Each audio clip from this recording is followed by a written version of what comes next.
Joe Biden is looking for a running mate. Won't you be my number two? Me and number one are through. There won't be too much to do. It's true, the Constitution doesn't really give the Vice President too much to do, but it's still a vital role in any campaign. This is the first real test of the decision-making that the presidential nominee will engage in. If Mr. Biden does get elected, well, he'll become by far the oldest person ever to make it into the White House. And as such, it's not perhaps surprising to hear him list as his top priority in looking for a VP, finding someone who's capable of taking over the job at a moment's notice. Oh, and he has one more important criteria. I commit that I will, in fact, I'll pick a woman to be vice president.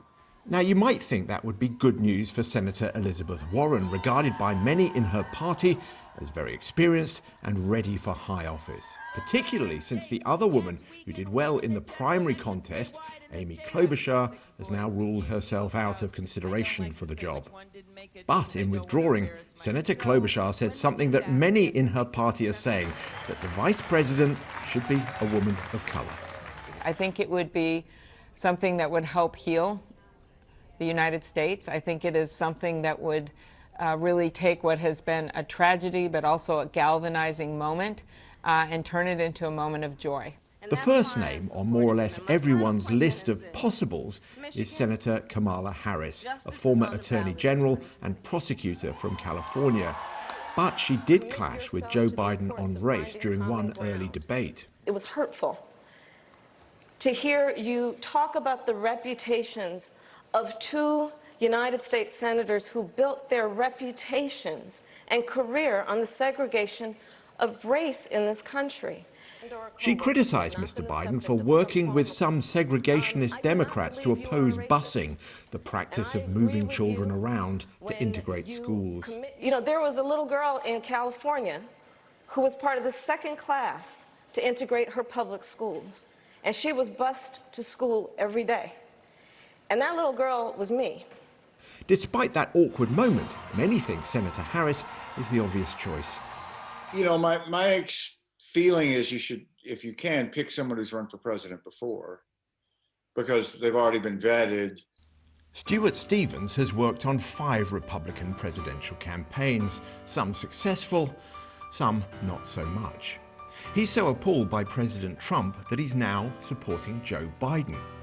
He doesn't think that Senator Harris's debate attack on Biden will or should count against her. I think people look at this and go, look, you know, they were running against each other. She made a point. I think Biden would admit she made a point. And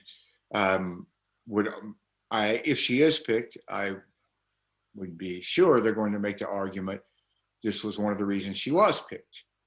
Because she's fearless, because she speaks for this voice, she does have these experiences.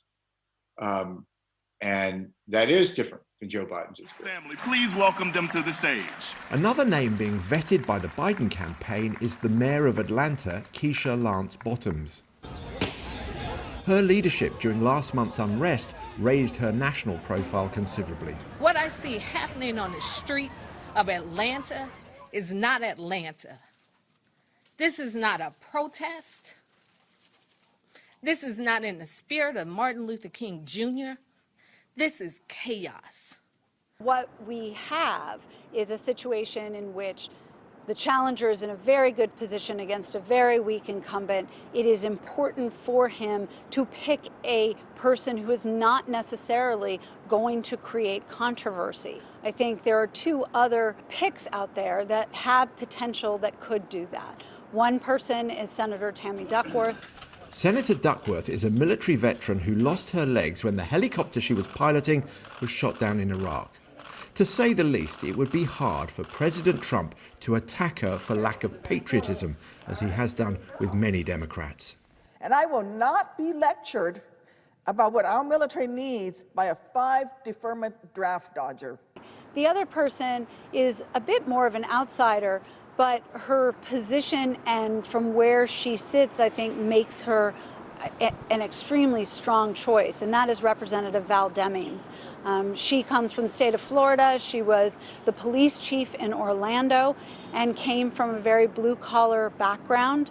When you look at the extraordinary job she did during the impeachment trial and her work in sort of prosecuting the case against President Trump. The evidence that was presented to you is damning, chilling, disturbing, and disgraceful.